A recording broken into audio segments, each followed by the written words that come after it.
Very good evening. Travel with Kuntal চ্যানেলের নতুন একটা বেড়ানোর গল্পে আপনাদের সবাইকে স্বাগত। আজকে 25শে অক্টোবর 2025 আর ঘড়িতে বাজে 10:42। এখন আছি হাওড়া স্টেশনের 20 নম্বর প্ল্যাটফর্মে। আজকে 18011 হাওড়া চক্রধরপুর এক্সপ্রেসে করে আমরা যাচ্ছি পুরুলিয়া। তবে এই ট্যুরে কিন্তু আজকে আমার সঙ্গে আছে কঙ্কন। আর একটা জিনিস কিন্তু যে অফিসের এত কাজের চাপ, এই ট্যুর নিয়ে আমি খুব একটা ভাবিনি, সবটাই ঠিক করেছে কঙ্কন। তো পুরুলিয়ার কোন কোন জায়গা ঘুরে দেখবো আমি কিন্তু এখনও পর্যন্ত জানি না। তো দেখা যাক, ভিডিওটা আপনারাও দেখতে থাকুন। কোথায় কোথায় ঘুরবো, খুব ইন্টারেস্টিং জায়গা কঙ্কন সিলেক্ট করেছে। সাসপেন্সটা রইলো, আগে ট্রেন জার্নিটা তোমরা দেখো, তারপরে কোথায় যাচ্ছি কালকে সকালে বলবো। তো ভিডিওটা খুব ইন্টারেস্টিং হতে চলেছে, সঙ্গে থাকবেন।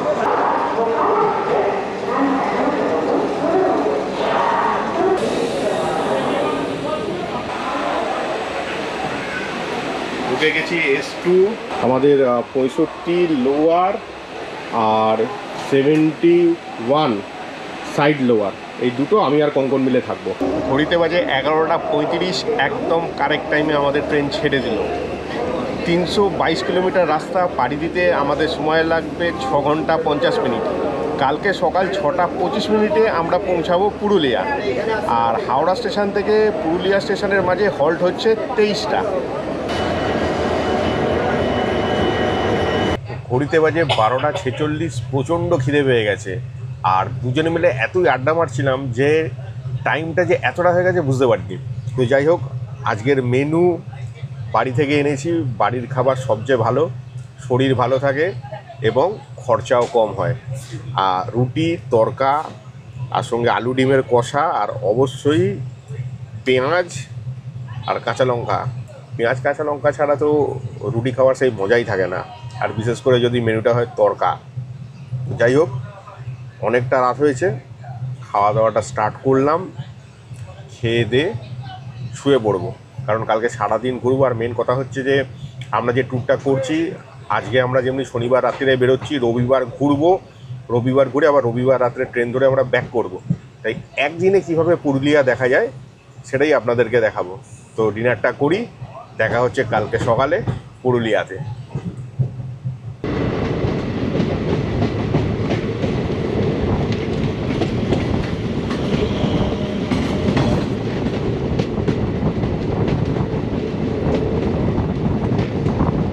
Very good morning.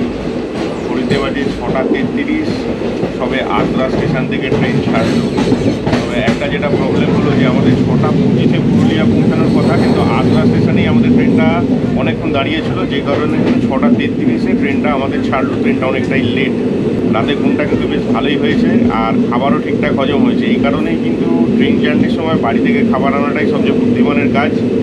এতে হজমটাও ঠিকঠাক হয়, শরীরটা খারাপ করে না, এবং কিন্তু পয়সারও সাশ্রয় হয়। তো দেখা যাক পুরুলিয়া কটার সময় পৌঁছাই।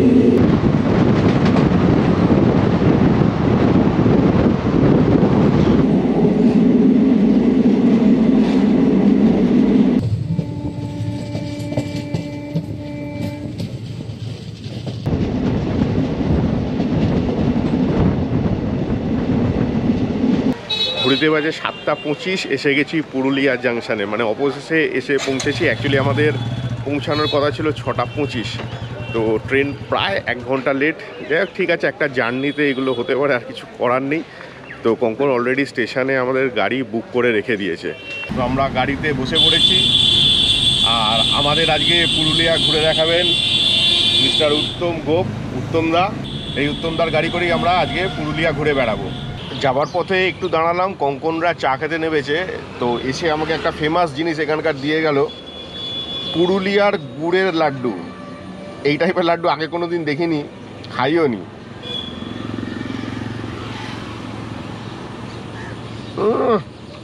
খাসা খেতে, বাদাম দিয়ে তৈরি, আর গুড়ের স্বাদ মমা করছে, বেশ ভালো লাগলো। এখানে এলে ট্রাই করতে পারেন।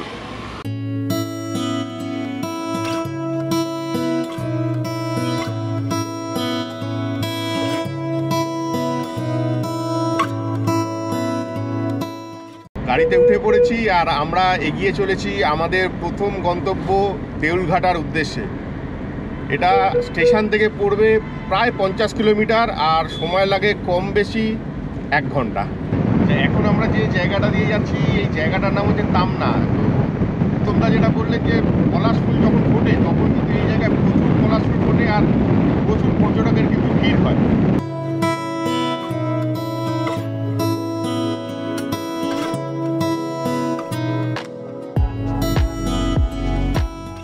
আমরা এখন চলে এসেছি দেউলঘাটা। এখানে রেক দেউল শৈলীর কিছু মন্দির এখানে আছে। তো বর্তমানে 2টি মন্দিরই রয়েছে। আগে এখানে 3টে মন্দির ছিল, একটি ধ্বংস হয়ে গেছে আর 2টি মন্দির কোনো রকমের টিকে আছে। তো এই জায়গাটা যেহেতু এই মন্দিরের জন্য বিখ্যাত দেউল শৈলীর, সেই জন্যই কিন্তু এই জায়গার নাম দেউলঘাটা। তবে এসে একটা জিনিস যেটা দেখলাম যে মন্দিরের কিন্তু রক্ষণাবেক্ষণ এবং মেনটেনেন্সের কাজ হচ্ছে, এটা কিন্তু খুব ভালো দিক। যে এই পুরনো প্রাচীন যে শিল্পকলা ঐতিহ্য মন্দির এগুলো বাঁচিয়ে রাখার চেষ্টা চলছে, এটা কিন্তু খুব ভালো একটা দিক। তো চলুন মন্দিরগুলো দেখা যাক। এইখানে একটা মন্দির ছিল, এই মন্দিরটা পুরোপুরি ধ্বংস হয়ে গেছে। এই অংশে আরও 2টো মন্দির আছে, তবে এই মন্দিরগুলো অপেক্ষাকৃত ভালো অবস্থায় রয়েছে এবং মেনটেনেন্সের কাজ চলছে। তো সামনে থেকে দেখা যাক। এখন এসে গেছি রেকদেউল মন্দিরের একদম সামনে। অনুমান করা হয় যে এগুলো 7ম শতক থেকে দ্বাদশ শতকের মাঝামাঝি সেন বা পাল বংশের সময় এগুলো প্রতিষ্ঠা করা হয়েছিল। আর এই মন্দিরগুলোতে কিন্তু জৈন ধর্মের প্রভাব পাওয়া যায়। এই জায়গাটার কোনো হাতি সুঁড়ের মতো, আসলে কিন্তু এটা নালা করা আছে ভেতর দিয়ে জলটা বাইরে আসার জন্য। বেশ ইন্টারেস্টিং। দেউলঘাটার মন্দির নিয়ে প্রথম উল্লেখ পাওয়া যায় তৎকালীন ছোট নাগপুরের কমিশনার লেফটেন্যান্ট কর্নেল ইটি ডাল্টন, অর্থাৎ যার নামে ডাল্টনগঞ্জ, ওনার লেখা notes on a tour in Manbhum. সেখান থেকেই কিন্তু ডাল্টন সাহেব তার প্রবন্ধে উল্লেখ করছেন যে উনি পুরুলিয়ার জয়পুর গ্রামের 4 মাইল দক্ষিণে কাঁসাই নদীর ডান দিকের পাড়ে বোরাম গ্রামের সন্নিকটে অনেক পাথর ও ইটের ধ্বংসাবশেষের মধ্যে 3টি সুবিশাল ইটের তৈরি মন্দির দেখেছিলেন। ডাল্টন সাহেব উল্লেখ করেছেন যে 3টি ঢিপির ওপর মন্দিরগুলি দাঁড়িয়ে আছে, সেগুলো ছাড়া আরও অনেক ঢিপির উপরে এই ধরনের ভগ্নাবশেষ ছিল। তবে বর্তমানে এই 2টি মন্দিরই অবশিষ্ট আছে। এই মন্দির চত্বরে কিন্তু আরও বেশ কিছু ছোট ছোট মন্দির আছে, অবশ্যই সেগুলো দেখতে ভুলবেন না।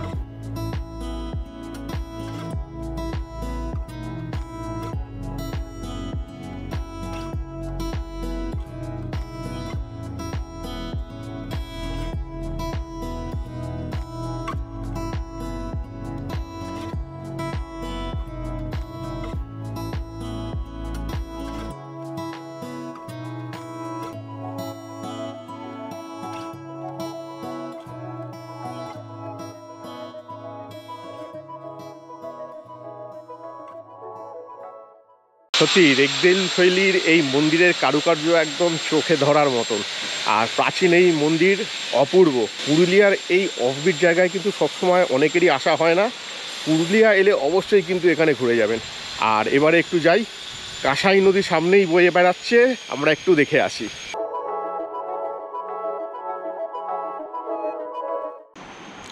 আর এই হলো কংসাবতী বা কাঁসাই নদী বলা হয়।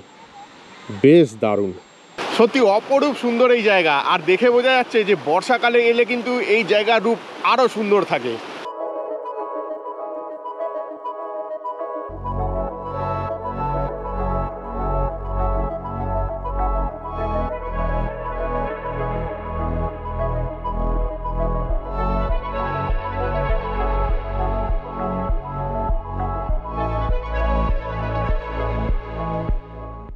দেউলঘাটা এই জায়গাটা দুর্দান্ত ঘুরলাম। মানে পুরুলিয়ার বেস্ট হিস্টোরিক্যাল প্লেসগুলোর মধ্যে কিন্তু এই দেউলঘাটা অন্যতম।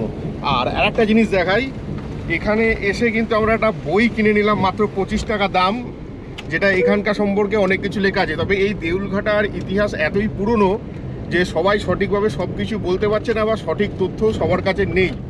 তো যাই হোক, জায়গাটায় এলে অবশ্যই ঘুরে যাবেন।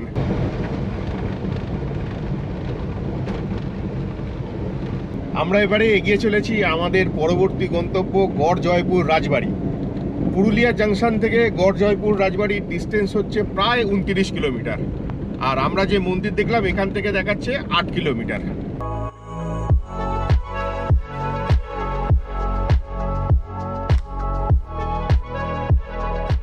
এইখানে এসে জানতে পারলাম যে এই রাজবাড়ি নাকি প্রায় 400 বছরের পুরনো, আর এই রাজবাড়ি দুর্গাপুজো হয় খুব জাঁকজমক করে। সেই সময় প্রচুর দর্শনার্থীর সমাগম হয় এই অঞ্চলে। তবে এই রাজবাড়িতে বিনা অনুমতিতে প্রবেশ নিষেধ, তাই গেলেও কিন্তু দেখতে পাবেন কিনা সন্দেহ আছে।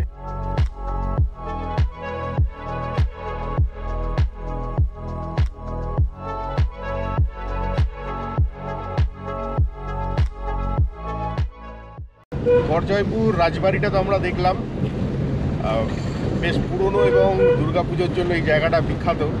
বিশেষ করে দুর্গাপুজোর সময় এলে আরও ভালোভাবে এই জায়গাটাকে দেখা যায়। সবসময় ঢোকার পারমিশন থাকে না, তবে কিছুটা আমরা ঢুকতে পেরেছি। ওনাদের পারমিশন দিয়েছিল বলে ঢুকতে পেরেছি, নাহলে সচরাচর ঢোকা যায় না। তো এখানে এলে আমার মনে হয় যে দুর্গাপুজোর টাইমটাতে আসাই ভালো। আর এইবারে আমরা দেখে নেব আমাদের নেক্সট ডেস্টিনেশন মুরুগুমা লেক এবং মুরুগুমা ভিউ পয়েন্ট। এটা কিন্তু খুব পপুলার ডেস্টিনেশন।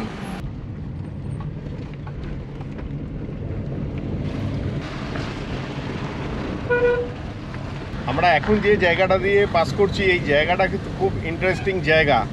এই জায়গার নাম হচ্ছে বেগুন কোদর, নিশ্চয়ই নাম শুনেছেন।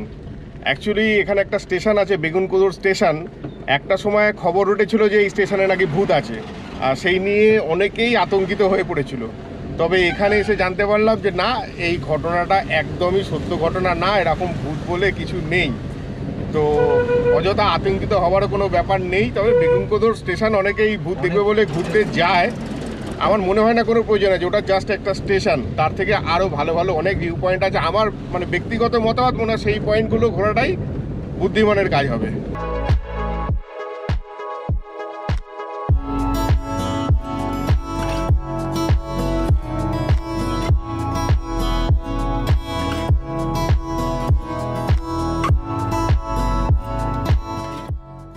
এখন যে জায়গাটা এসেছি মানে অপূর্ব সুন্দর। মানে একটাই কথা বলবো যে এই জায়গাটা ক্যামেরায় না, এই জায়গাটা সামনাসামনি এসে দেখা তার আনন্দ আলাদা। এটা হচ্ছে মুরুগুমা সানসেট পয়েন্ট। যদিও আমরা সানসেটের অনেকটা আগে চলে এসেছি, এখন দুপুরবেলা।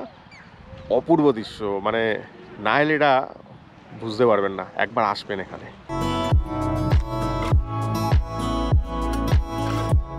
পুরুলিয়ার আঁকাবাঁকা পথ পেরিয়ে যখন পৌঁছে যাবেন এই ভিউ পয়েন্টে, মনে হবে প্রকৃতির এক গোপন রাজ্যে এসে পড়েছি।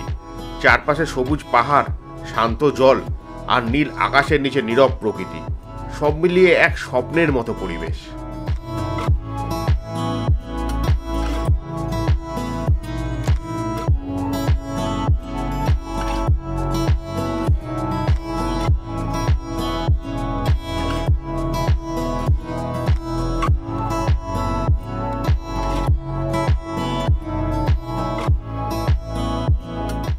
আচ্ছা, এই মুরুগুমা এরিয়ার মধ্যে যে রেস্টুরেন্টগুলো আছে ম্যাক্সিমাম কিন্তু এখানে সিস্টেম হচ্ছে আগে থেকে বলে দিতে হবে। বিশেষ করে অফ সিজনে তো আগে থেকে না বললে আপনি খাবার পাবেন না, বা যদি আপনি চলে আসেন আপনাকে অন্তত 45 মিনিট 1 ঘন্টা ওয়েট করতে হবে। তো সবচেয়ে ভালো আমি এখানে দেখিয়ে দিচ্ছি, Murguma tourist property, West Bengal tourism development কর্পোরেশনের। এখানে আপনারা যদি চলে আসেন 2:30-3টে, আমরা তো এসেছি, তো আমরা কিন্তু লাঞ্চ এখানে পেয়ে যাব। প্রচণ্ড খিদে পেয়ে গেছে, আমরা নিয়ে নিয়েছি চিকেন থালি। একবার থালিটা আপনাদের দেখিয়ে নিই, সুন্দর প্রেজেন্টেশন। সঙ্গে ভাত দিয়েছে, তার সাথে ঘি রয়েছে, ডাল, ঝুরঝুরে আলু ভাজা, আলু চোখা, আলু পোস্ত, চিকেন, আর সঙ্গে লেবু লঙ্কা কাঁচা পেঁয়াজ, আর লাস্টে চাটনি আর রসগোল্লা। এই থালিটা আমাদের নিয়েছে 320 টাকা। তো মনে হচ্ছে টেস্টটাও বেশ ভালোই হবে, খেয়ে দেখি। স্টার্ট করা যাক। ঘি দিয়ে আগে স্টার্ট করলাম। গরম গরম ভাত, ভাতটা বেশ গরম আছে। আমি কোয়ান্টিটিটা যে বললে না, দারুণ। ডাল আর আলু ভাজা সবসময় ফেভারিট, সঙ্গে আলু পোস্ত, আলু চোখা, অনেক কিছুই আছে। দারুণ। আলু পোস্ত তো বাঙালির সবসময় প্রিয়। দেখি একবার আলু পোস্তটা কেমন করে।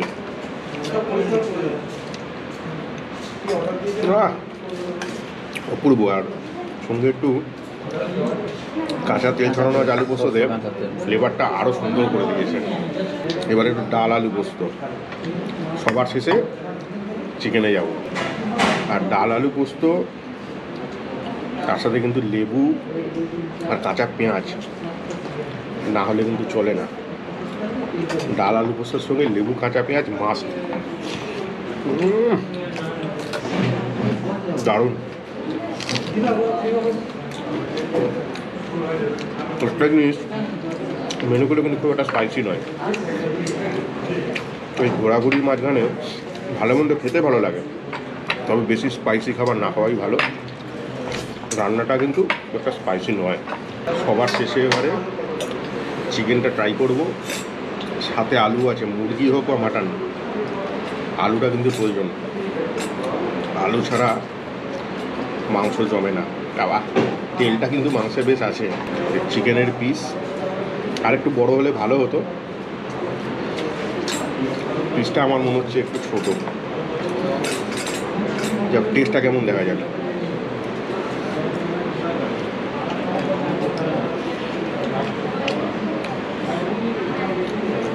একদম চিকেনের ঝোল যেমন হয়, ঝোল চিকেন সফট আছে, ভালো ঠিকঠাকই আছে। ঘুরতে এসে চলে যায়, এগুলো অসুবিধার কিছু নয়। যাই হোক, খাওয়াটা শেষ করি, খাওয়া শেষ করে দেখা হচ্ছে। ও দুর্দান্ত একটা লাঞ্চ করলাম, পেট একদম আইঢাই করছে। খাওয়াটা বেশি হয়ে গেছে, খিদেটা তো পেয়ে গেছিলো অনেক। তো যাই হোক, আমরা অলরেডি অনেকটাই লেট হয়ে গেছি। এখন আমরা যাব মুরুগুমা ভিউ পয়েন্টে। ওখানে নাকি দুর্দান্ত ভিউ পাওয়া যায়। তো চলুন, মানে লাইট তো অনেকটাই কমে আসছে, তাড়াতাড়ি কিন্তু জায়গাগুলো কভার করতে হবে।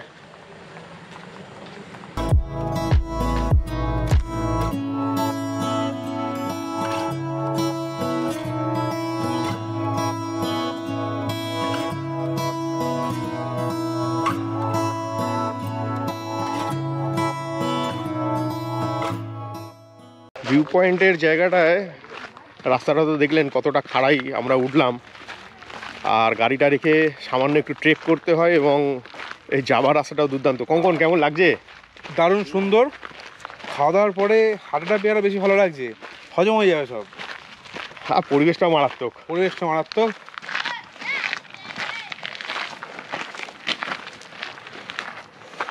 পেছনের রাস্তাটা দেখুন কতটা আমরা উঠে এসেছি, অনেকটাই উঠলাম কিন্তু।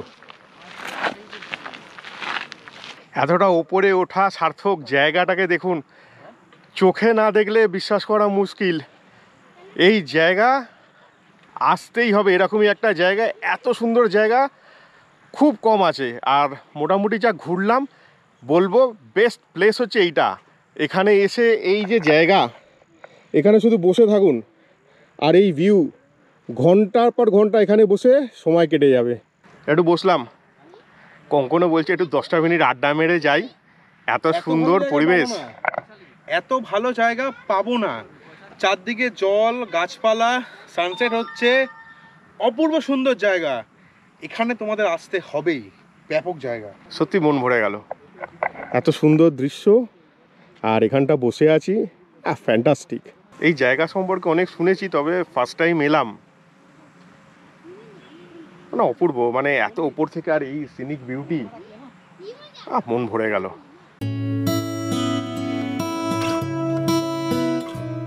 মুরুগুমা ভিউ পয়েন্ট পুরুলিয়ার এক মনোরম প্রাকৃতিক সৌন্দর্যের ঠিকানা।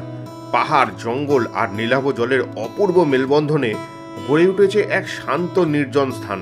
এখান থেকে দেখা যায় মুরুগুমা ড্যামের বিস্তৃত জলাধার, যাকে ঘিরে রয়েছে সবুজ পাহাড় আর লাল মাটির পথ। এখানে কোনো কোলাহল নেই, কেবল বাতাসের মিষ্টি ছোঁয়া আর পাখির ডানার শব্দ। প্রকৃতিপ্রেমী আর শান্ত পরিবেশ ভালোবাসে এমন ভ্রমণকারীদের জন্য মুরুগুমা ভিউ পয়েন্ট সত্যি এক স্বর্গীয় স্থান।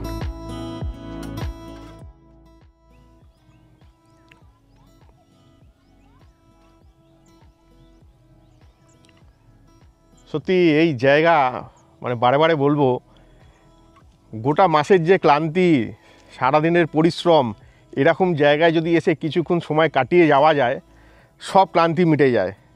আমি বলবো এই অঞ্চলের সবচেয়ে একদম সুন্দর মানে আমি 100% রেকমেন্ড করছি যে অবশ্যই এই জায়গায় এসে ঘুরে যাবেন, মানে না এলে কিন্তু মিস করবেন।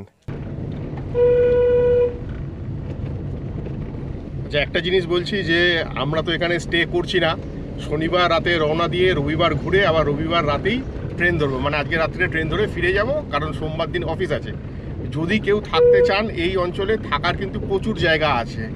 তো সবচেয়ে ভালো হচ্ছে যে অনলাইনে একবার চেক করে নেবেন, নিজেদের বাজেট অনুযায়ী নানান রকম জায়গা আছে, একটুখানি রিভিউ দেখে নিয়ে বুঝে শুনে তারপরে বুকিং করবেন। থাকতে চাইলে থাকারও অপশান কিন্তু এখানে অনেকগুলোই আছে।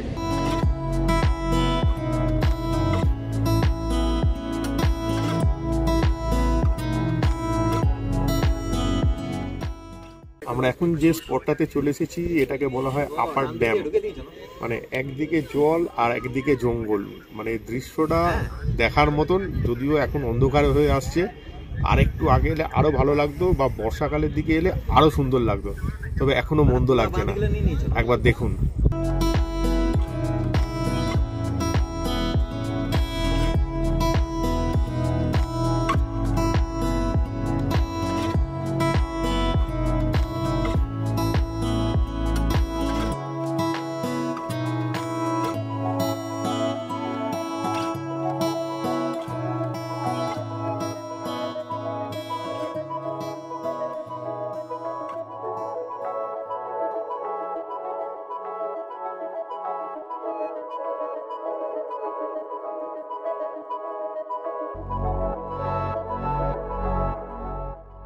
এখন ঘড়িতে বাজে 5:30, মোটামুটি অন্ধকার হয়ে এসেছে।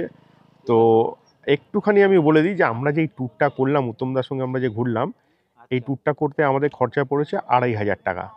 আর একটা জিনিস বলে রাখছি যে আমরা যে এই মুহূর্তে আপার ড্যামে এসেছি, আপার ড্যামটা কিন্তু এই ট্যুরের মধ্যে পড়ে না, যেহেতু আমরা দীর্ঘদিন উত্তমদার সঙ্গে আসছি, এটা উত্তমদা আমাদেরকে ঘুরিয়ে দিয়েছে।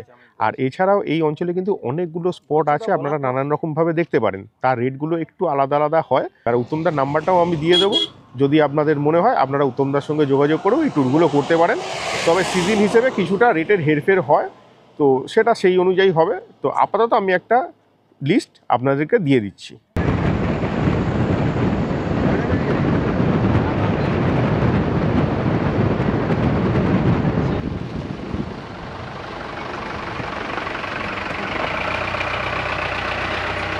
তো আমরা আজকে ট্যুর শেষ করলাম। আমি স্টেশনে ড্রপ করে দিয়েছি। স্টেশনের সামনে আমাদের ডাকবাংলো, এই গ্রাউন্ডে আমি একটা ছোট্ট গিফট, তো এই গিফটটা আমি তার আগে আমাদের পুরুলিয়ার মুখোশ গ্রাম থেকে নেওয়া, ওখানে আজকে যাইনি, তো এটা আমার আগে থেকে নেওয়া ছিল। আমি ভেবেছিলাম দাদা আসবেন, তো ওনাকে একটা গিফট স্বরূপ এটা আমি ছোট্ট একটা উপহার দিলাম। দুর্দান্ত একটা উপহার, সত্যিই এটা পেয়ে আমি আপ্লুত।